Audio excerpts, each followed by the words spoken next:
Philippe Carrez. Dernier reportage, ça va être avec vous, Éric Vial, sur Écocéane. Écocéane, c'est un chantier naval basé à Paimpol qui s'est consacré à la construction et à la commercialisation de navires dépollueurs, donc la plupart de dépollueurs en port, mais qui se projettent aussi sur des navires de dépollution au large, avec un certain nombre de difficultés pour justement développer ces bateaux au large. Ce reportage fait justement le compte de ces quelques difficultés. C'est un reportage que nous avions réalisé sur Armor TV il y a de ça quelques mois. Les États-Unis, la Russie, le Brésil, les navires de dépollution conçus par Écocéane sont vendus dans 26 pays et sur les 5 continents, mais toujours pas en France. En effet, les deux organismes chargés de distribuer l'agrément indispensable pour intervenir sur les marées noires refusent de le donner aux navires d'Écocéane, au motif qu'ils doivent être au préalable évalués sur une réelle marée noire. Problème, les navires ne peuvent pas intervenir sur une marée noire puisqu'ils n'ont pas l'agrément. Une situation kafkaïenne qui pourrait pourtant, selon les dirigeants de l'entreprise, facilement se régler. Nous, ce qu'on demande, c'est qu'ils soient évalués à partir des moyens qui sont utilisés dans le cadre des exercices Polmar. C'est-à-dire que la balle de riz, qui est un végétal, permet de simuler le pétrole et à partir de là, on peut tout à fait évaluer nos bateaux, dire dans quel état de mer ils sont capables de travailler, à quelle vitesse.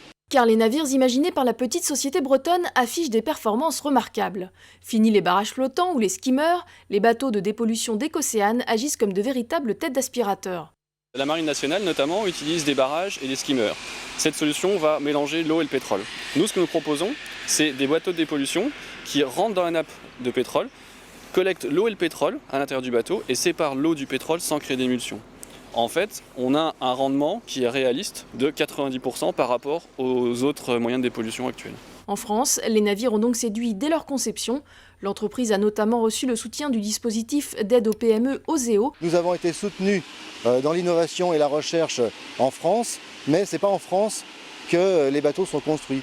Il est essentiel que les bateaux soient fabriqués en France. Nous avons tout pour ça. Nous avons un marché qui est immense puisque le domaine maritime français est le deuxième au monde. Nous avons une industrie dans la construction navale qui a été très touchée d'ailleurs par la crise et qui est demandeuse de nouveaux projets. Depuis sa création il y a 10 ans, Écocéane a vendu 80 bateaux à l'étranger. Mais si le marché français s'ouvrait, c'est 2500 emplois qui pourraient être créés, notamment dans les chantiers navals. Bon, alors là, on parle de la difficulté que vous avez aujourd'hui. Éric Vial, on va peut-être revenir sur la genèse d'abord de l'entreprise. Quand vous êtes installé à Paimpol, vous êtes installé à Paimpol avec le développement de bateaux de dépollution en port, c'est les oui. Alors, j'avais jamais vu le reportage, reportage, mais il est vraiment très bien. Ah, mais merci. Oui, donc nous on est à Paimpol, effectivement, tout simplement parce qu'au départ on est parti, il y a deux choses qui ont motivé la création d'Écocéane. La première, c'est un constat qu'on a fait, qui est expliqué dans ce reportage, selon lequel, en cas d'accident en mer, de déversement, ça se traduit par une marée noire et que très peu d'hydrocarbures sont ramassés en mer. Et nous, il nous paraissait logique, compte tenu vous du installez fait en Bretagne parce que les hydrocarbures flottent, qu'on les ramasse en mer. Et puis l'installation en Bretagne, c'est parce qu'à un moment donné, dans une autre vie, on avait commandé une barge, je suis associé avec mon beau-père, qui avait commandé une barge de travail donc à Paimpol, et le chantier qui fabriquait cette barge était en difficulté, et donc on a racheté le chantier pour avoir la barge, et ensuite on est revenu à notre projet de fabriquer des bateaux pour intervenir sur les pollutions en mer. Alors quand on parlait de 80 bateaux, depuis il y a dû y en avoir une dizaine ou une douzaine de vendus en plus. Oui, aujourd'hui on est à peu près à 90 bateaux. Alors ce qu'il faut comprendre, c'est que des bateaux de dépollution dans les ports. Hein. Oui, parce que nous avons, après 4 ans de R&D, nous avons développé plusieurs gammes. Une gamme pour le nettoyage portuaire, ce sont les bateaux que nous avons vendus aujourd'hui, donc il y en a à peu près 90 c'est dans votre le monde. activité, c'est votre activité actuellement. C'était notre activité pour démarrer, pour atteindre notre objectif. Ensuite, on a conçu une gamme dont on a un premier bateau qui sont des bateaux pour travailler en mer, mais dans le milieu pétrolier, auprès des plateformes pétrolières ou dans les terminaux pétroliers.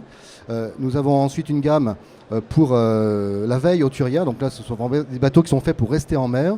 Et d'ailleurs nous venons de vendre le premier bateau à Taïwan, un bateau de 25 mètres, qui a été vendu entièrement sur plan, parce que ça sera le premier bateau construit. D'accord. Et puis, dernière chose, nous travaillons sur un concept qui est complètement novateur, c'est-à-dire que nous allons permettre de doter tout navire de plus de 25 mètres à construire d'une fonction dépollution Écocéane, qui fera travailler ce bateau pour la dépollution en marche arrière et qui lui permettra de conserver toutes ses fonctionnalités en marche avant. Donc ça s'applique à tous les bateaux de plus de 25 mètres, D'accord. que ce soit des cargos, que ce soit des bateaux, des tankers, ou que ce soit même des brise-glaces, puisqu'on intéresse la Russie sur ce sujet. D'accord. Là, vous parlez justement de Taïwan, etc. C'est vrai que vous avez des contacts plutôt à travers le monde. Vous êtes installé à Paimpol. Pour l'instant, vous construisez les bateaux à Paimpol. Vous parlez des bateaux dépollueurs. Certains sont en prototype. Vous allez construire le premier grâce à cette commande étrangère. Alors, à Paimpol, si vous voulez, on est maintenant, nous, on se considère comme un centre de recherche et développement qui associe un bureau d'études avec un chantier pour fabriquer des prototypes, pour concevoir et fabriquer des prototypes. Nous travaillons avec les outils notamment d'Asso Systèmes qui nous permettent de faire toute la simulation très très loin et même d'arriver au bon bateau du premier coup. Et notre but à nous, c'est de travailler ensuite avec des chantiers partenaires pour fabriquer des bateaux de service et de dépollution. Et bien sûr, ce qu'on souhaite, nous, c'est de travailler avec des chantiers bretons et travailler avec des chantiers français. Donc c'est pour ça qu'on explique que, si vous voulez, le marché de la dépollution, c'est un marché à horizon 2018 qui représente à peu près 2 milliards.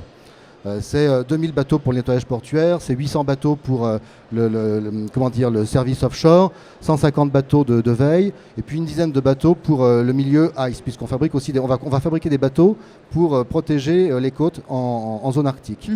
Et donc, compte tenu de nos brevets et de notre avance technologique, on peut prétendre à une part qui va entre 30 et 60% de ce marché. C'est-à-dire qu'à horizon 2018, on peut arriver soit à 100 millions, soit à 200. Bien sûr, pour nous, le but, c'est d'arriver à 200, parce qu'on ne peut pas se permettre, on a une avance technologique, on ne peut pas se permettre de la laisser s'éroder. Donc il nous faut nous développer rapidement, et pour ce faire, il nous faut avoir accès à nos marchés, où qu'on soit. Donc nous, on est français. Il y a un marché français, le domaine maritime français est le deuxième au monde avec 11 millions de kilomètres carrés. Il y a un marché européen qui est structuré. Il nous faut avoir accès à ces marchés pour nous développer en France. Sans quoi, ça veut dire éventuellement faire un partenariat avec un étranger qui, lui, depuis son pays, peut faire ce qu'on n'est pas capable de faire chez nous. D'accord.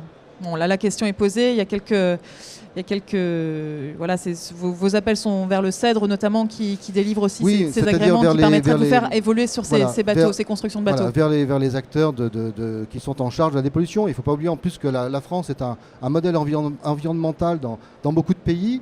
Et que, bien sûr, ça compte aussi d'être reconnu dans son pays quand on va au Brésil, quand on va dans tous les pays de la Méditerranée et encore plus loin.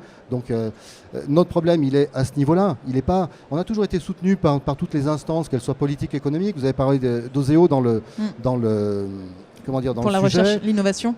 On sait qu'on est soutenu par le Conseil général au niveau local, et même en la personne du président du Conseil général qui nous a ouvert les portes justement des cabinets ministériels. On est soutenu par les politiques, par les représentants au gouvernement de tout ce qui touche au commerce extérieur ou aux relations extérieures, parce que c'est là qu'est le marché.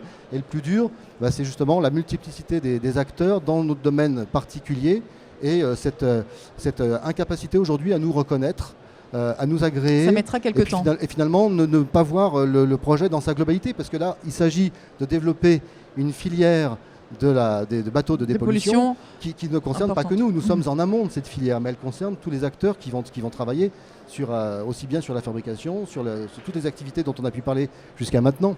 Très bien. Merci. On va justement, ça me fait ma transition toute trouvée. Peut-être Laurent Kifurus, si vous souhaitez nous rejoindre sur le plateau, directeur de Côte d'Armor Développement, je vais vous faire une place à côté de moi. Venez là. Vous avez parlé justement de vous implanter ici, de s'implanter en Côte d'Armor. Chacun, alors ici c'était parce que ça a été voté à main levée dans un bateau à l'autre bout du monde. Là,